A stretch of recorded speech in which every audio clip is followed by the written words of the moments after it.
한 농부가 황폐해진 농장을 하나 사들였습니다.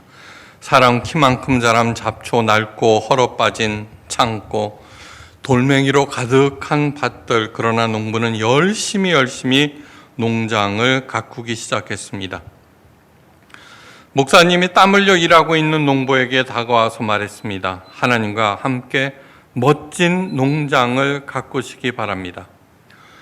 그렇게 몇 달이 지나고 목사님이 다시 농장 앞을 지나가게 되었는데 농장은 깨끗하게 치워져 있고 많은 곡식과 가축들로 가득한 것을 보게 됩니다.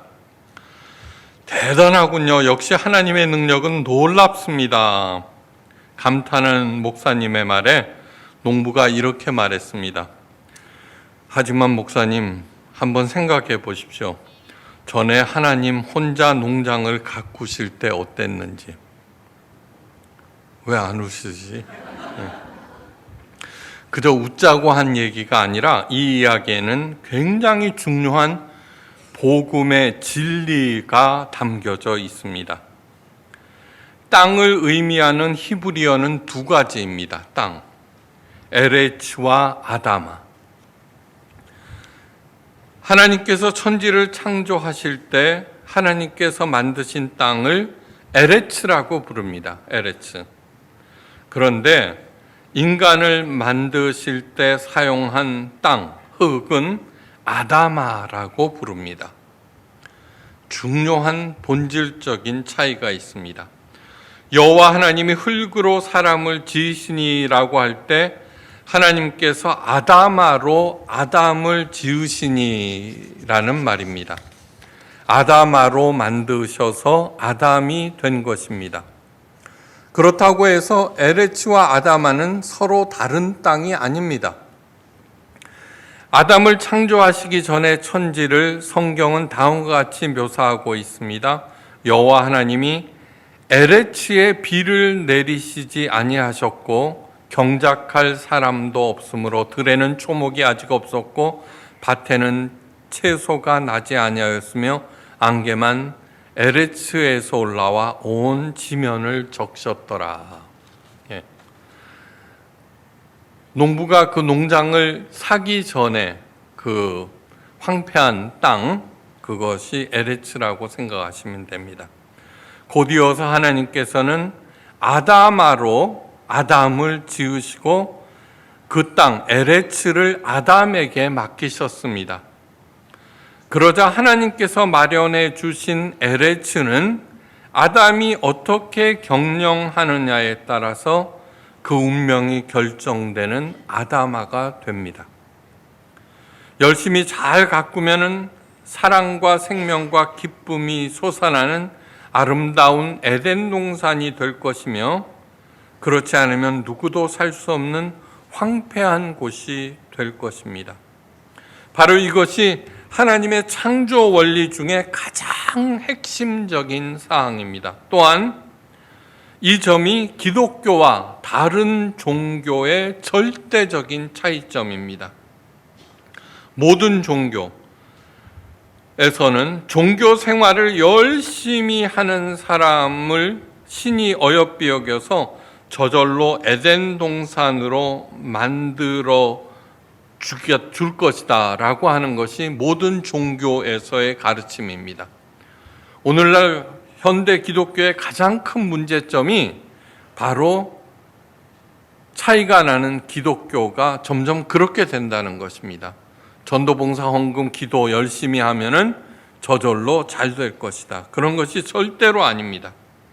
올바로 하나님의 뜻을 깨닫고 그 뜻에 따라서 힘써 가꿔야지만 나에게 할당된 에레츠가 에덴 동산이 됩니다.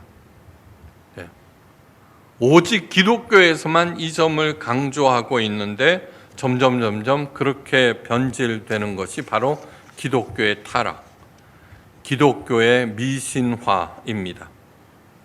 그런데 목사님, 저는 송곳 꽂을 땅도 없어 가꾸고 말고 할 것이 없는데요 라고 하시는 분도 있을 것입니다. 그런데 아다마는 단순한 땅이나 토지를 의미하는 것이 아닙니다. 삶의 전 영역을 말합니다. 가장 중요한 아담아는 어디일까요? 바로 내 자신입니다. 내 자신. 나를 어떻게 경영하느냐에 따라서 내가 아무리 낮고 척박한 상황에서 출발했어도 풍성한 열매를 거둘 것이다 라고 하는 것이 하나님의 약속입니다. 조건은 딱 하나입니다. 반드시 하나님과 함께 경영해야 하는 것입니다. 아담과 이브가 하나님께서 금하신 나무의 실과를 따먹자 하나님께서 이런 말씀을 하십니다. 땅이 너로 인하여 저주를 받고 너는 종신토록 수고하여야 그 소산을 먹으리라. 땅이 내게 가시덤불과 엉겅퀴를 낼 것이라. 너의 먹을 것은 밭의 채소인즉 내가 얼굴에 땀을 흘려야 식물을 먹고 필경은 흙으로 돌아가리라. 땅은 정직하다는 말도 옛말이 되었습니다. 열심히 농사를 짓는데도 살기가 어렵다고 합니다. 하지만 곰곰이 생각해 봐야 합니다. 농사는 이미 도박이 되고 투기가 되었습니다. 아무리 하나님께서 도와주셔서 배추 풍년이 되어도 배추값이 폭락하면 사람들은 화를 내고 배추밭을 갈아엎어 버립니다. 하나님의 뜻이 아니라 경제 논리로 아담아를 경작함으로 하나님께서 도와주셔서 그 은혜를 보지 못합니다. 은혜를 모를 뿐만 아니라 언제나 부족하고 화까지 납니다. 교회도 마찬가지입니다. 교회도 아담아입니다. 현재 교회의 평가 기준은 교인 숫자가 얼마나 늘었고 헌금 액수가 얼마냐입니다. 하나님 일이나 목회일마저도 숫자 노름으로 전락해 버렸습니다. 숫자에 얽매여 사는 한 하나님께서 맡기신 아담아는 겉으로 화려할지는 몰라도 속에는 가시덤불과 엉겅퀴만 무성한 저주받은 땅이 됩니다. 명심하시기 바랍니다. 하나님의 사랑과 전지전능하신 능력은 내 아담아를 하나님의 뜻에 따라 경영하려는 사람들만이 체험할 수 있습니다. 사도 바울이 하나님과 함께하는 경영이 무엇인지 온몸으로 빌립보서를 통해서 보여주고 있습니다. 사도 바울이 빌립보 교인들에게 말합니다. 형제들아, 나의 당한 일이 도리어 복음의 진보가 된 줄을 너희가 알기를 원하노라. 현재 사도 바울은 로마 감옥에 수감되어 있습니다. 그런데 그 감옥 생활이 오히려 복음의 진보를 이루었다는 것입니다. 다시 말해서 사도 바울에게 있어서의 우선순위는 자기의 안위가 아니라는 것입니다. 사도 바울은 감옥에서도 주변 사람들에게 예수님의 복음을 전합니다. 그래서 감옥을 지키는 군사들이나 간수들과 동료 죄수들이 예수님을 믿게 됩니다. 복음 전파는 여기서 멈추지 않았습니다.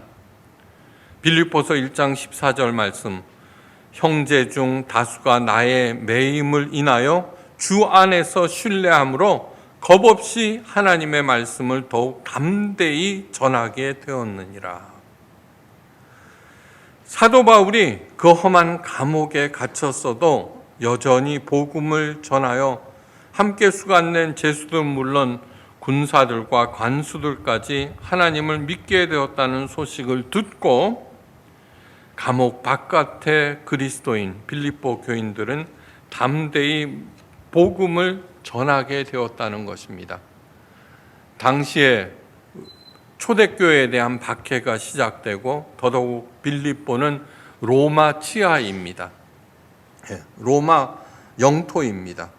거기 로마 영토에서는 황제 숭배사, 황제가 곧 신이다, 황제 숭배 사상이 팽배되어 있는 곳에 목숨을 걸고 예수님을 전하고 있다는 것입니다.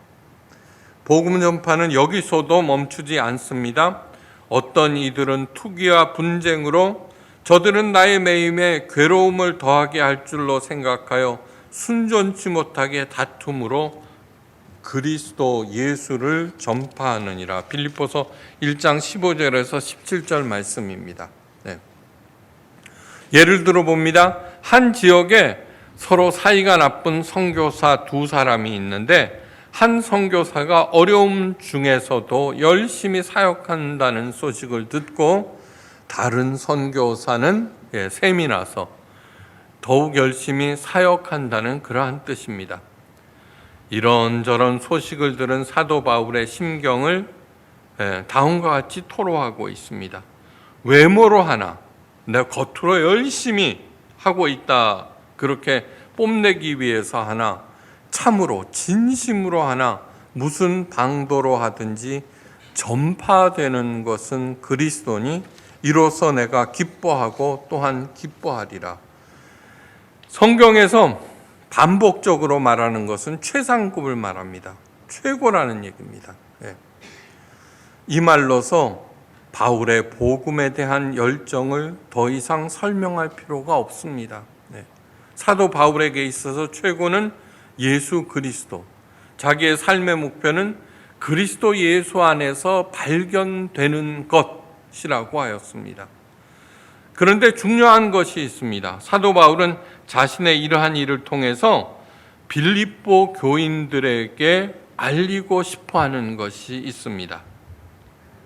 빌립보 교인들이 어떤 상황에서도 예수 그리스도를 전해야 한다는 것, 다시 말해서 전도, 중요한 전도를 강조하고 있습니다. 전도 열심히 하셔야 합니다. 진심으로. 그런데 전도보다도 더 근본적인 것이 있습니다. 빌립보서 1장 20절에 밝히고 있습니다. 나의 간절한 기대와 소망에 따라 아무 일에든지 부끄럽지 아니하고 오직 전과 같이 이제도 온전히 담대하여 살든지 죽든지 내 몸에서 그리스도가 존귀되게 하려 함이니. 사도 바울에게 최고의 가치, 최고로 중요한 것은 뭐냐 그러면 내 안에서 그리스도가 존귀하게 되는 것입니다. 내 안에서. 내 몸이 편안하고 안전하고 돈을 많이 벌고 잘 먹고 잘 사는 것이 아니라 내 안에서 그리스도를 존귀하게 만드는 것. 자신의 몸에서 그리스도 예수가 존귀하게 된다면은 모든 재능과 특권, 그러한 것들을 배설물로 여기면서 비록 사형장의 이슬로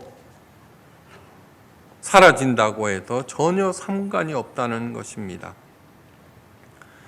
그런데 내 안에서 그리스도가 존귀되는 것이 구체적으로 어떤 것일까요? 물론 마음속으로 예수님을 가장 사랑하는 것. 늘 말씀드리지만 사랑에는 2등이 없습니다. 내가 학교에서 2등으로 잘해. 우리 마을에서 2번째로 부자야. 은메달이야. 뭐든지 2등도 굉장히 중요하고 좋은 것이지만 사랑에는 2등이 없습니다. 어느 날 집사람이 당신을 사랑합니다. 흐뭇합니다. 그런데 2번째야 그러면은 뭐예요? 만세예요? 어떤 놈이에요? 한번 생각해 보십시오. 사랑에는 2등이 없습니다. 그래서 하나님을 가장 사랑하라는 것이고 내 안에서 그리스도가 존귀하게 되는 것은 내가 그리스도를 가장 사랑하는 때만 존귀하게 됩니다. 45세의 이서진 씨가 소설 강변의 서다로 시문 문학상을 수상합니다. 그런데 이서진 씨는 전신마비 장애인입니다. 25년 전 20세 꽃다운 나이에 그만 큰 교통사고를 당해서 전신이 마비되어 버립니다. 당연히 삶의 의욕을 잃고 20세 때 그런 일을 당했으니까 식음을 전폐하며 죽기만을 기다렸는데 그러던 어느 날 밤 혹여 딸이 들을까 소리 죽여서 밤새 우시며 간절히 기도하는 어머니를 보게 됩니다. 너무너무 마음이 아파서 그때 비로소 자신의 장애를 받아들이기로 하였습니다. 하지만 자신이 할 수 있는 것은 보고 말하고 생각하는 것일 뿐 무엇을 할 수 있을까 궁리하다가 참 독서가 있구나. 그래서 입원해 있던 2년 반 동안 하루에 15시간씩 죽기 살기로 책을 읽었습니다. 그 후 그렇게 10년을 책을 읽었습니다. 어느 날 문득 바깥 세상이 궁금해졌고 그리고 시작한 것이 PC통신, SNS였습니다. 그녀의 글은 자신도 모르는 사이에 내공이 깊을 대로 깊어졌습니다. 그녀의 그 깊은 글을 읽고 한 남자가 관심을 보입니다. 만나자는 제의가 들어왔습니다. 그러나 자신은 전신마비 장애임을 밝히면서 정중하게 거절합니다. 하지만 그 남자는 끈질겼습니다. 영화 같은 사랑 끝에 이현수 씨와 결혼까지 하게 됩니다. 그리고 남편의 격려에 힘입어서 소설을 쓰기 시작합니다. 그리고 어느 날 어느덧 전업 작가로 신나게 살아가고 있습니다. 이서진 씨는 입에 나무 막대기를 물고서 그렇게 컴퓨터로 글을 쓰고 있습니다. 이서진 씨 안에서 문학이 존귀하게 되었고 또한 문학 안에서 이서진 씨가 존귀하게 되었습니다. 내 안에 예수 그리스도께서 존귀하게 되는 것도 전혀 다르지 않습니다. 전혀. 우리가 예수님을 존귀하게 만들 책임을 모두 다 가지고 있습니다. 시원찮아서는 절대로 안 됩니다. 절대로 안 됩니다. 내가 시원찮아지고 야비해지고 비겁해지고 비열해지면은 예수님도 그와 더불어서 이렇게 비열해지고 같이 없게 됩니다. 사도 바울이 내 안에서 예수님이 존귀하게 되는 것을 이렇게 말하고 있습니다. 이는 내게 사는 것이 그리스도니 죽는 것도 유익함이니라. 영원하신 하나님 내 안에서 존귀하게 된다. 죽는 것도 두렵지 않게 된다는 것입니다. 왜요? 죽는 것은 곧 내가 가장 사랑하고 가장 높이고 있는 예수님을 영과 영으로 만나는 그러한 순간이기 때문입니다.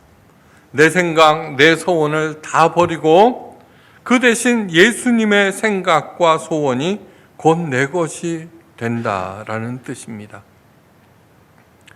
사랑이 중요한 이유는 무엇이냐 하면은 사랑만이 나를 뛰어넘게 하는 유일한 것이기 때문입니다. 내가 상대방을 사랑합니다. 그 사랑하는 사람에게 가장 상처가 되는 것은 상처를 받는 것은 뭐냐면 거절당할 때입니다. 사랑하기 전에는 내 거를 챙기는데 바빴습니다. 그런데 사랑하는 사람이 생기면은 내 것을 주게 되는데 그 준 것이 거절당하면은 나는 가장 큰 상처를 받게 됩니다. 그래서 기독교의 사랑, 그래서 사랑입니다. 흔히들 얘기합니다. 기독교의 사랑이나 불교의 자비나 똑같다. 절대 그렇지 않습니다. 불교의 자비는 무엇이냐 하면은 내가 무엇인가 선한 일을 해서 내 공적을 쌓아가는 일입니다. 진짜 사랑하게 되면은 내 공적이 전혀 관심이 없게 됩니다. 그러니까 내가 가지고 있는 그러한 모든 것들을 배설물로 여기게 된다는 것, 그거 잊지 마시기 바랍니다. 교회 성장이 우선순위가 될 수 없습니다. 최우선순위는 내가 변화되는 일. 내가 변화되는 일은 무엇입니까? 예수 그리스도를 사랑함으로 내가 내 자신을 뛰어넘어서 그분의 생각과 그분의 소원, 그분의 뜻이 내 것이 된다는 것입니다. 이것이 곧 하나님의 자녀답게 되는 것입니다. 상황에 짓눌려 주저앉는 우리, 욕심과 비본질의 생명을 허비하고 있는 우리를 위한 예수님의 간절한 간구를 귀담아 들으시기를 바랍니다. 그래서 내 안에서 예수님이 존귀하게 되고 예수님 안에서 내가 존귀하게 되기를, 내가 자랑스러운 하나님의 자녀가 되시기를 주의 이름으로 간절히 축원합니다. 그때 하나님의 기적과 능력이 나를 통하여 나타나기 시작합니다. 21세기 오늘을 사는 하나님의 자녀들인 우리가 가장 먼저 해야 할 일은 노동의 가치를 회복하는 일입니다. 에덴 동산은 결코 놀고 먹는 곳이 아닙니다. 무릉도원과는 차원이 다른 세상입니다. 에덴 동산에도 노동이 있었습니다. 여호와 하나님이 흙으로 각종 들짐승과 공중의 각종 새를 지으시고 아담이 어떻게 이름을 짓나 보시려고 그것들을 그에게로 이끌어 이르시니 아담이 각 생물을 일컫는 바가 곧 그 이름이라. 아담이 모든 짐승에게 이름을 주니라. 타락 이전 에덴 동산에서 아담이 한 일은 각 사물들의 이름을 짓는 일이 주업이었습니다. 하나님께서 천하 만물을 창조하셨지만 이름 짓는 일은 아담의 몫이었습니다. 이름이 준다는 것은 입으로 하는 행위가 아닙니다. 이름을 더럽혔다고 목숨을 버리기도 하죠. 이름을 준다는 것은 그 존재를 인정하고 돌보고 그 존재답게 만들어내는 것, 운명을 결정하는 총체적인 행위입니다. 다시 말해서 아담아를 경영하는 것입니다. 예를 들어 봅니다. 자녀는 내 배 아파 난 내 새끼라고 명명하는 순간, 그렇게 이름을 짓는 순간 이 아이의 운명은 어두움으로 빨려 들어갑니다. 하나님은 자녀를 하나님의 상급이라고 하셨습니다. 뭐니 해도 머니가 최고야라는 생각을 하는 순간 나는 돈의 노예로 전락해 버립니다. 하나님께서, 예수님께서 두 주인을 함께 섬길 수 없다고 분명히 말씀하셨습니다. 그래서 돈이나 권력을 추종하는 사람들은 돈이나 권력이 내 우상이 되어서 그에 의해서 나는 반드시 파괴되어 버립니다. 나는 비빌 언덕도 없는 루저야, 훗수저야라고 스스로를 명명하는 순간 그는 이미 끝나버린 것입니다. 볼 것도 없습니다. 그런데 예수님께서는 가난한 자는, 애통하는 자는 복이 있다고 산상수훈에서 제일 처음 말씀하셨습니다. 그 말씀 따라서 힘을 내어 일어선다면 내 안에서 예수께서 살아나기 시작하며 그분에 의해서 밑바닥 인생도 반드시 살아납니다. 사도 바울이 말합니다. 자기 육체를 위하여 심는 자는 육체로부터 썩어질 것을 거두고 성령을 위하여 심는 자는 성령으로부터 영생을 거두리라. 우리가 선을 행하되 낙심하지 말지니 피곤하지 아니하면 때가 이름에 거두리라. 갈라디아서 6장 8절에서 9절 말씀입니다. 낙심을 왜 합니까? 하나님의 약속을 믿지 않기 때문입니다. 하나님의 약속을 굳게 믿고 자신의 맡은 일과 직업을 통해서 하나님께 영광을 돌리고 이웃에게 덕을 끼치는 것, 곧 성령을 내 안에 심는 것이고 그리스도를 존귀하게 만드는 것입니다. 그 일을 계속해서 진행하면은 하나님의 때 마침내 30배, 60배, 100배의 결실을 거두어서 베풀고도 남음이 있게 합니다. 이 복을 놓치지 않는 저와 여러분 되시기를 주의 이름으로 축원합니다.